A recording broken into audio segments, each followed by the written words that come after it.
Welcome to American Literature Part 2. Today's video will feature literary theories. It will likely be broken into multiple videos because of the amount of material we have to cover. First, it is important to understand that there are various ways that we can approach literature. These approaches are often called literary theories. Literary theories are bodies of ideas we use in the practical reading of literature. These theories reveal what a work can mean. That is not meant to say that it is what the author intended, but how we approach a work. Literary theories are the lenses by which we can view, explicate, or analyze a work of literature. One popular approach to understanding literature and analyzing literature is to look at it from a historical or cultural perspective. That is, reconnect the work with the time period in which it was produced and identify it with cultural and political movements of the time. There are various questions you might want to ask to help you with your understanding of the work from the perspective that you are viewing it from. For example, here are a few questions from the New Historical or Cultural Approach. You can choose any of these questions to help guide you in your understanding of the work. Not necessarily all of them. One or two may be enough for you to get started on analyzing or explicating the work. Consider question number 2. Are there words in the text that have changed their meaning from the time of the writing? Consider language today and how you use language. What words or phrases that you use today that probably weren't used before? We might find them in the literary works of today, and 50 years from now, a student might be trying to figure out how that word has been changed over time. You can do the same thing with the work that was written 50 years ago. What language was used then? What words, phrases were popular then that aren't popular now? You can do the same thing for 100 years back, or 150. Those are just some examples of how we can use these questions to guide our understanding of a work. Another literary theory that you can use in your examination of a piece of literature is feminist theory. Feminist theory is concerned with the ways in which literature reinforces or undermines the economic, political, social, and psychological oppression of women. This school of theory looks at how aspects of our culture are inherently patriarchal. This critique strives to expose the explicit and implicit misogyny in male writing about women. Consider how women are presented in text, and if their presentation is different depending on the gender of the person writing the actual text.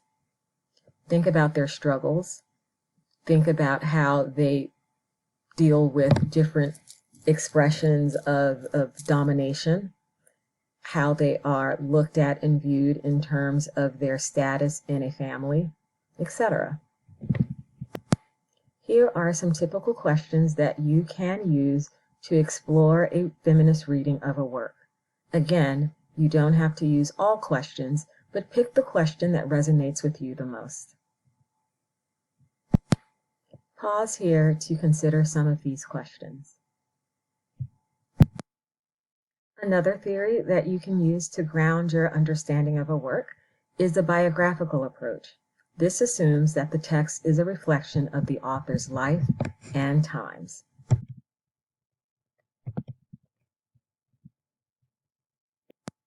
Typical questions that go with the biographical approach are: which characters mirror people in the author's life?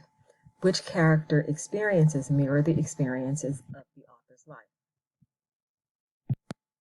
The psychoanalytic literary theory requires us to see which concepts are operating in the text in such a way as to enrich our understanding of the work, if we plan to write a paper about it, to yield meaningful, coherent psychoanalytic interpretation.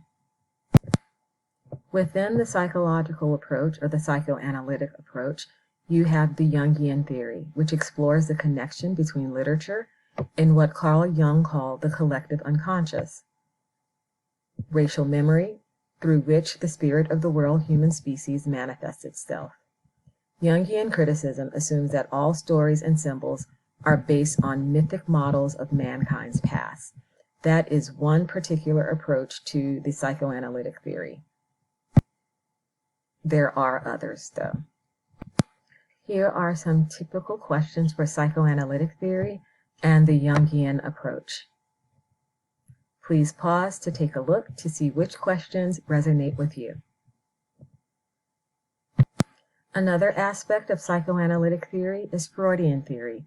Freud maintained that our desires and our unconscious conflicts give rise to three areas of the mind that wrestle for dominance as we grow from infancy to childhood to adulthood: id, ego, superego. Pause to read the definitions. The following questions can be asked when you are developing a psychoanalytic theory using the Freudian approach. Pause to read. Marxist theory allows us to look at how the economy affects the work, or how economics affects the work of literature. For example, you are posing the question, whom does it, the work, the labor, the effort, the policy affect, benefit? Does it benefit the elite, the middle class?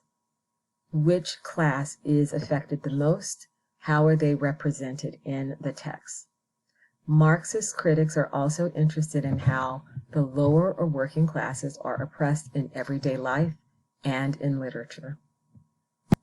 These are the typical questions posed with a Marxist reading. Pause and consider the one that resonates with you.